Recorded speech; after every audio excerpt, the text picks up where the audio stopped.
మాజీ ఇరిగేషన్ మంత్రిగా, బాధ్యత కలిగిన వ్యక్తిగా మా వర్షాన్ని ప్రజలకు వినిపించవలసినటువంటి బాధ్యత మాకుంది. చరిత్రలో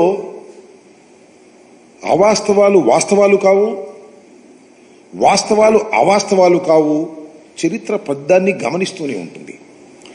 ఇక్కడ దుర్మార్గంగా పోలవరానికి సంబంధించినటువంటి అంశాలను చాలా దుర్మార్గంగా ఎస్టాబ్లిష్ చేయడానికి చంద్రబాబు నాయుడు గారు, ఆయనకి సంబంధించినటువంటి కొన్ని పత్రికలు ప్రయత్నం చేస్తున్నాయి.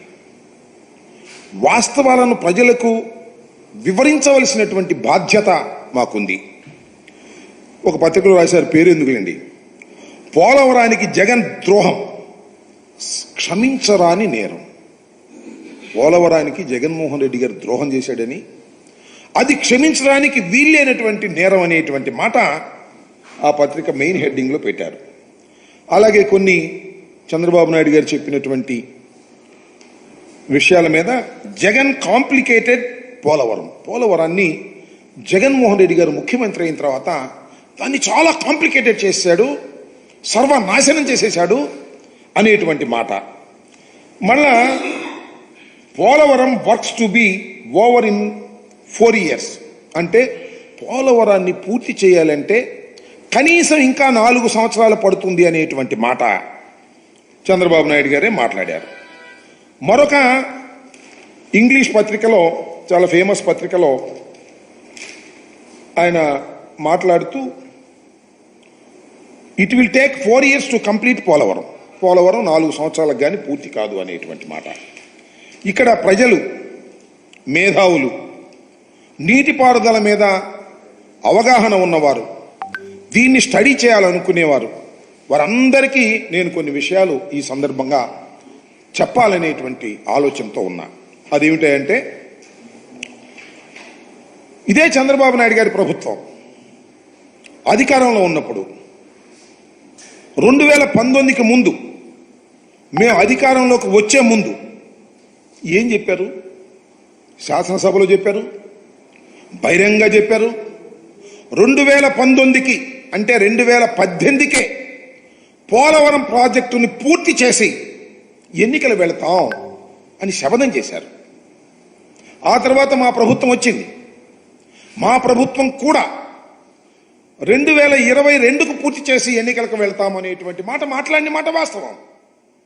ఆ తరువాత మేము రివ్యూ చేసుకొని వాస్తవాలన్నిటినీ కూడా క్రోడీకరించుకొని ఇది ఇప్పుడు సాధ్యపడేటువంటి అంశం కాదు, ఎప్పుడు పూర్తి చేస్తామో చెప్పలేనటువంటి పరిస్థితిలో పోలవరం ప్రాజెక్టు ఉన్నది అని తొలిసారిగా చెప్పినటువంటి వ్యక్తిని ఆ రోజు నేను ఇరిగేషన్ మంత్రిగా.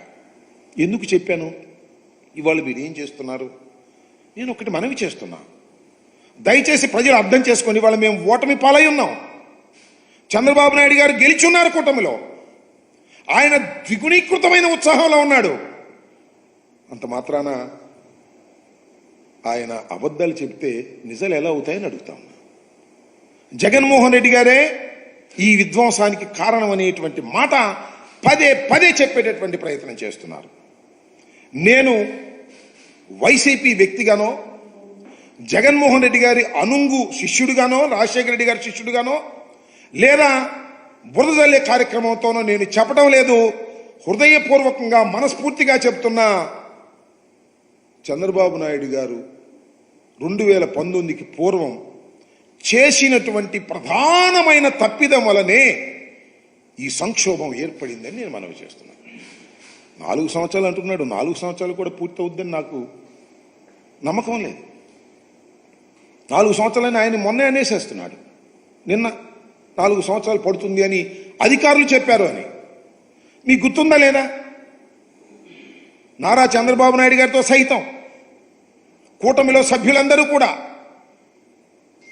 ఎప్పుడు మీరు పూర్తి చేస్తారు అంటే చెప్పలేనటువంటి మంత్రి ఒక మంత్రి అన్నారు. నేను మనవి చేస్తున్నాను, ఇవాళ ఈ ప్రాజెక్ట్ ఇంత ఆలస్యం కావడానికి చంద్రబాబు నాయుడు గారు అధికారంలోకి వచ్చి జగన్మోహన్ రెడ్డి అంటున్నాడు, మేము అధికారంలోకి వచ్చి చంద్రబాబే అంటున్నాం. పరస్పర ఆరోపణలు చేసుకుంటున్నాం, పరస్పరం ఒకరి మీద ఒకరు బురద జల్లుకుంటున్నాం అనుకోండి కాసేపు. అయితే వాస్తవాలు గమనించలేరు ప్రజలు, వాస్తవాలు చెప్పుకోలేమా ప్రజలకి? వారికి మీడియా శక్తి ఉంది, వారి ఇష్టం వచ్చినట్టు రాసేస్తున్నారు. కానీ ప్రజలకి విఘ్నత ఉంటుంది, మేధావులకు విఘ్నత ఉంటుంది, ఇరిగేషన్ మీద అవగాహన ఉన్న వాళ్ళకి ఉంటుంది. ఎక్కడ తప్పు జరిగింది? ఇది ప్రధానమైనటువంటి కీలకమైన కోర్ ఇష్యూ. ఎక్కడ తప్పు జరిగింది? జగన్మోహన్ రెడ్డి గారి టైంలో తప్పు జరిగిందా? నారా చంద్రబాబు నాయుడు గారి టైంలో తప్పు జరిగిందా? నేను మనవి చేస్తున్నా, జగన్మోహన్ రెడ్డి గారి హయాములో ఏ విధమైన తప్పిదము జరగకపోగా వేగవంతంగా ప్రాజెక్టును పూర్తి చేయడానికి ప్రయత్నం చేశామని మనస్ఫూర్తిగా చెప్పదలుచుకున్నా. దానికి వివరాలు కావాల్సి వచ్చినా చెప్తా. చంద్రబాబు నాయుడు గారి హయాంలో పూర్తిగా తప్పిదం జరిగింది. ఎందుకు రాంబాబు గారు ఇలా బురద జల్లి కార్యక్రమం చేస్తున్నారు చంద్రబాబు నాయుడు గారిని అంటే దానికి సమాధానం చెప్తా. నేను ఒకటే మనవి చేస్తున్నా, ఇది చాలా వైవిధ్యం కలిగినటువంటి ప్రాజెక్ట్, ప్రపంచంలోనే చాలా అరుదైనటువంటి ప్రాజెక్ట్. ఈ ప్రాజెక్ట్లో డయాఫ్రమ్ వాల్ అనేది చాలా కీలకమైనది. డయాఫ్రమ్ వాల్ అనేది చాలా కీలకమైనది. డయాఫ్రమ్ వాల్ నిర్మాణం చేయవలసింది ఎప్పుడు అంటే 2 కాఫర్ డ్యాములు పూర్తి చేసిన తరువాత మాత్రమే.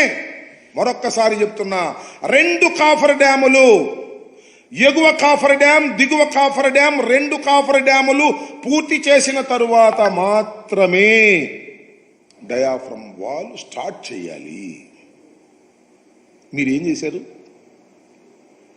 మీరు చేసింది ఒకటే, డయాఫ్రమ్ వాల్ స్టార్ట్ చేశారు, ఎగువ కాఫర్ డ్యాము స్టార్ట్ చేశారు, దిగువ కాఫర్ డ్యాము స్టార్ట్ చేశారు, డైవర్షన్ ఆఫ్ ది నదిని స్టార్ట్ చేశారు. అన్ని సైమల్టేనియస్ గా స్టార్ట్ చేశారు. ఎందుకు స్టార్ట్ చేశారో నాకు తెలుసు, మీకు తెలుసు. ఎందుకు స్టార్ట్ చేశారంటే 2018కి పూర్తి చేసేసి మేము పూర్తి చేశామని ప్రగల్భాలు పలుకుదామని మీరు స్టార్ట్ చేశారు. కానీ కంప్లీట్ కాలేదే. కంప్లీట్ అయింది ఏంటి? Only diaphragm wall Bauer company వాళ్ళు, జర్మనీ వాళ్ళు వచ్చి 460 కోట్లు తీసుకొని డయాఫ్రమ్ వాల్ వేశారు. నది డైవర్షన్ కాలేదు. అదేవిధంగా స్పిల్వే కంప్లీట్ కాలేదు, స్పిల్ ఛానల్ కంప్లీట్ కాలేదు. అలాగే కాఫర్ డ్యాములు 2 కంప్లీట్ కాలేదు. ఎందుకు కాలేదు అంటే కాఫర్ డ్యాములు కంప్లీట్ అయితే నదిలో నీరు నిలుస్తుంది. నదిలో నీళ్లు నిలవకోకుండా ఉండాలి అంటే నది డైవర్షన్ కంప్లీట్ కావాలి. నది డైవర్షన్ కంప్లీట్ కాలేదు, అందువల్ల కాఫర్ డ్యాములు పూర్తి చేయడానికి వీలు కాలేదు. ఇది పచ్చి వాస్తవం. ఈ వాస్తవాన్ని దాటిపెట్టి జగన్మోహన్ రెడ్డి గారు కాంట్రాక్టర్ను మార్చేశాడు, అందువల్లే ఆ కాఫర్ డ్యాములు పూర్తి కాలేదు. నో, ఆ కాఫర్ డ్యాములు పూర్తయితే నది పొంగి డైవర్షన్ కాలేదు కాబట్టి పొంగి 54 గ్రామాలు మునిగిపోతాయి. ఈ వాస్తవాన్ని చెప్పరే? ఈ వాస్తవాన్ని స్టడీ చేసామే మేము.